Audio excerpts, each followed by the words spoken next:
The enchanting history of ancient Japan.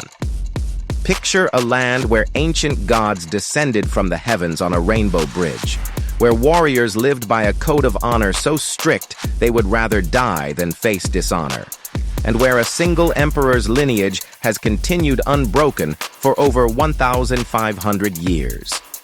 This is not the beginning of a fantasy epic. This is Japan, and its history is more fascinating than any fiction. In the misty mountains of ancient Japan, a story began that would shape one of the world's most fascinating civilizations. While Rome was falling in the west, while the pyramids were already ancient, Japan was crafting its own unique identity, one that would survive wars, natural disasters, and even atomic devastation to emerge as a global powerhouse that somehow balances robots and bullet trains with thousand-year-old temples and sacred tea ceremonies. But to understand how Japan became the land of such striking contrasts, we need to journey back to its mythological origins. According to ancient texts, the islands of Japan were created when two divine beings, Izanagi and Izanami, dipped a jeweled spear into the primordial ocean.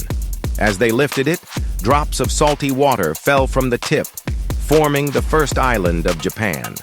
From their union came the gods who would shape the destiny of these islands, including Amaterasu, the sun goddess from whom all Japanese emperors claim descent. Yet beyond myth lies an equally fascinating reality. Archaeological evidence reveals that humans first arrived in the Japanese archipelago over 30,000 years ago, crossing land bridges during the last ice age. These early inhabitants developed one of the world's earliest pottery traditions during the Jomon period, creating elaborate clay vessels with rope-like patterns that still inspire artists today. Around 300 BCE, everything changed. New settlers arrived from the Asian mainland, bringing with them revolutionary technologies, wet rice cultivation, metal tools, and new forms of social organization. This marked the beginning of the Yayoi period, a time of dramatic transformation that would lay the groundwork for Japanese civilization as we know it. But perhaps the most remarkable aspect of early Japanese history is how it developed in relative isolation. Unlike China or India, which were connected by the Silk Road, Japan's island nature allowed it to selectively choose what elements of foreign culture to adopt and what to reject. This selective adaptation would become a defining characteristic of Japanese civilization, the ability to take foreign ideas and transform them into something uniquely Japanese. Take writing, for example. When Japanese scholars first encountered Chinese characters in the 5th century CE, they faced a dilemma. How could they adapt these symbols to represent their completely different language? Their solution was ingenious. They would use some characters for their meaning, others for their sound, eventually developing multiple writing systems that could perfectly capture the nuances of Japanese speech while preserving the aesthetic beauty of Chinese calligraphy. As we move into the 6th century, we encounter one of the most transformative periods in Japanese history, the arrival of Buddhism. But this wasn't just a simple matter of adopting a new religion. The introduction of Buddhism sparked a cultural revolution that would reshape every aspect of Japanese society, from its architecture to its philosophy of life and death. Picture the scene.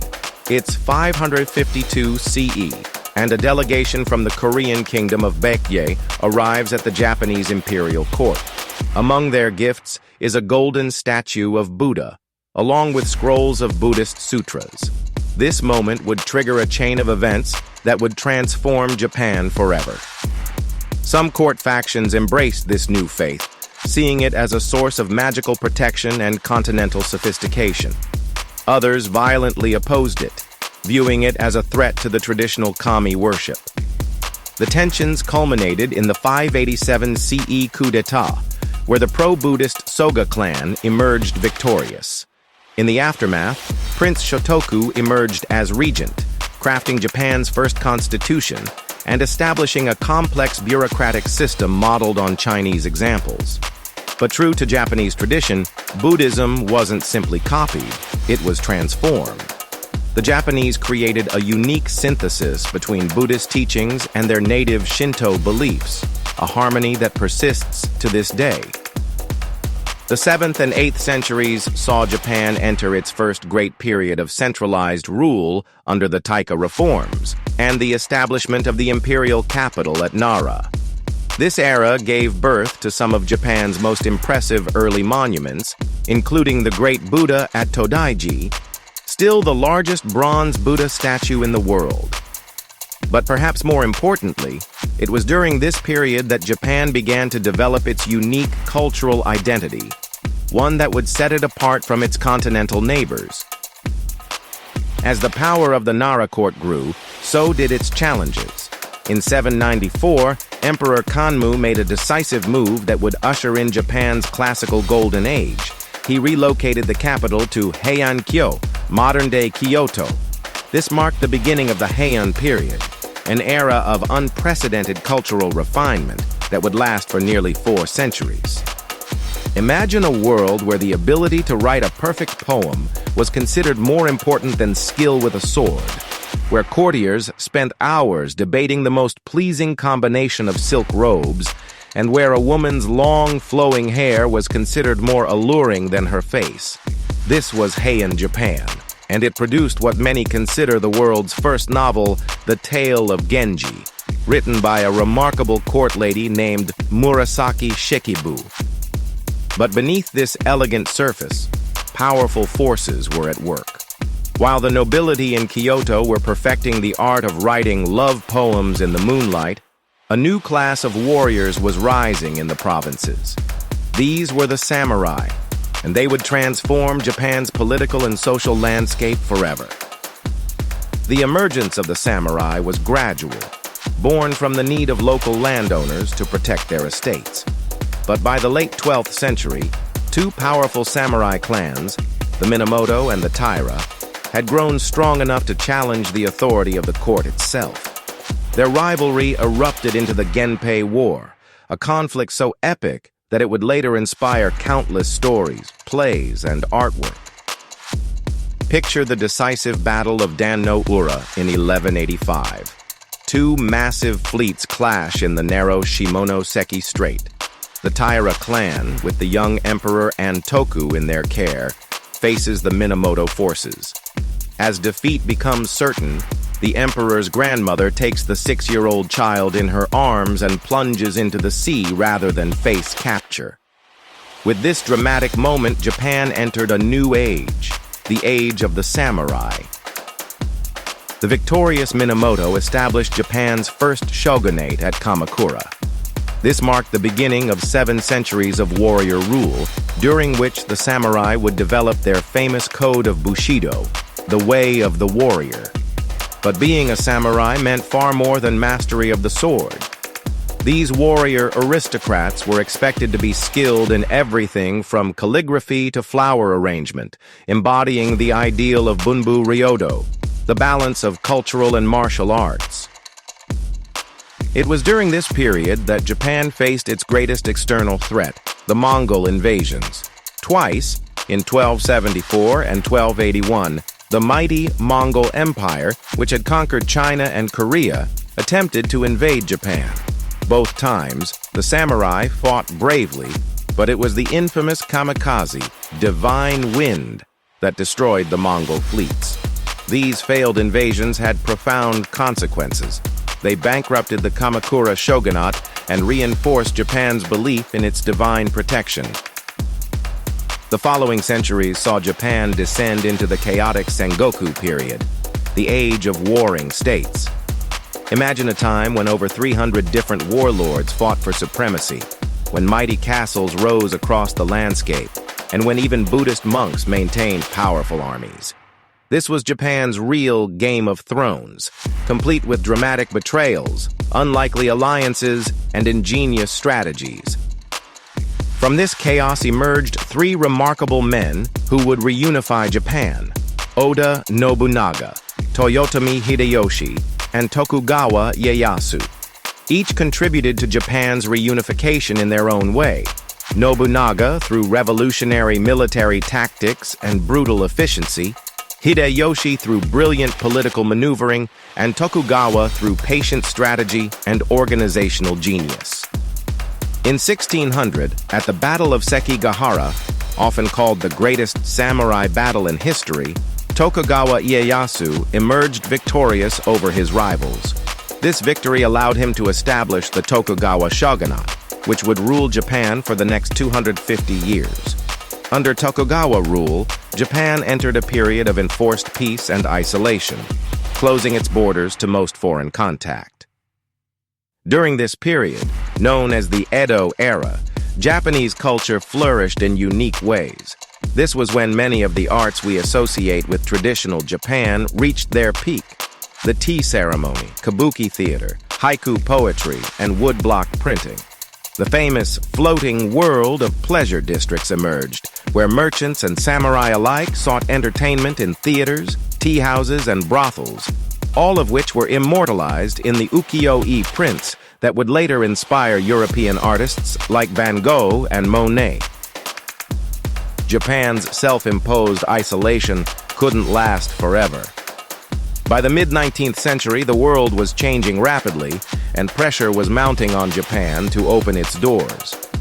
The catalyst came in 1853 when American Commodore Matthew Perry arrived with his black ships, steam-powered warships that seemed to breathe smoke and fire like dragons from ancient legends. This moment would trigger the most dramatic transformation in Japanese history. The arrival of Perry's ships exposed the weakness of the Tokugawa shogunate and set in motion a chain of events that would lead to its collapse. In 1868, a group of young samurai launched the Meiji Restoration, returning power to the emperor and beginning Japan's remarkable journey into modernity. Their slogan was Wakon Yosai, Japanese spirit, Western learning, and they took it to heart with incredible determination. What followed was perhaps the most rapid modernization any nation has ever undergone. Within a single generation, Japan transformed from a feudal society into a modern industrial power. Samurai exchanged their swords for business suits. Railroads crisscrossed the country, where once only footpaths had existed, and a modern military was built from scratch. By 1905, Japan shocked the world by defeating Russia in war, the first Asian nation to defeat a European power in modern times. This transformation came at a cost. The old samurai class was abolished, ancient traditions were threatened, and Japan's rush to catch up with the West led to growing militarism. By the 1930s, Japan had become an imperial power itself, setting the stage for its fateful entry into World War II. The Pacific War would bring Japan to the brink of total destruction. Cities were reduced to ashes by firebombing, and then came the atomic bombs. Hiroshima and Nagasaki became the first and only cities in history to suffer nuclear attack. On August 15, 1945, Japanese citizens gathered around their radios to hear something unprecedented, the voice of their emperor announcing Japan's surrender. But from these ashes rose what many have called the Japanese economic miracle. Under the American occupation, Japan was reborn as a democratic nation, renouncing war in its constitution and focusing its energies on economic growth. By the 1980s, Japan had become the world's second-largest economy. Its products, from Toyota cars to Sony electronics, synonymous with quality and innovation. The story of post-war Japan is more than just an economic success story. It's a testament to the Japanese ability to adapt and reinvent while maintaining their cultural identity. In modern Tokyo, you might see a businessman in a crisp suit stop at a 1,000-year-old shrine before heading to work in a skyscraper. Young people dressed in the latest fashion might spend their morning at a robot cafe, then attend a traditional tea ceremony in the afternoon. This ability to embrace seeming contradictions has allowed Japan to become a unique cultural superpower. Japanese pop culture, anime, manga, video games, and J-pop has conquered the world, while traditional arts like Ikebana and Zen gardens continue to inspire people seeking balance in their busy lives. Japan has shown that modernization doesn't have to mean westernization, that a nation can rush headlong into the future while keeping one foot firmly planted in its past. Today's Japan faces new challenges: an aging population, economic stagnation, and the need to reinvent itself once again for the 21st century. But if history has taught us anything, it's that Japan has an extraordinary capacity for renewal and reinvention while maintaining its essential character. From the mythical age of gods to the era of samurai, from devastating defeat to amazing resurrection, from economic superpower to cultural innovator, Japan's journey has been nothing short of extraordinary. It's a story of a nation that has repeatedly defied expectations, reinvented itself, and emerged stronger from every crisis, all while maintaining a unique cultural identity that continues to fascinate the world. As we look to the future, Japan stands as a testament to the power of tradition and innovation, of finding harmony in apparent contradictions, and of maintaining one's identity while embracing change. In many ways, Japan's past holds valuable lessons for all of us as we navigate our increasingly complex world. Thank you for joining us on this journey through the fascinating history of Japan. If you enjoyed this exploration of Japanese history and culture, please don't forget to like this video and subscribe to our channel for more in-depth looks at the amazing stories that have shaped our world. Let us know in the comments which aspect of Japanese history you found most fascinating and what other historical topics you'd like us to explore next.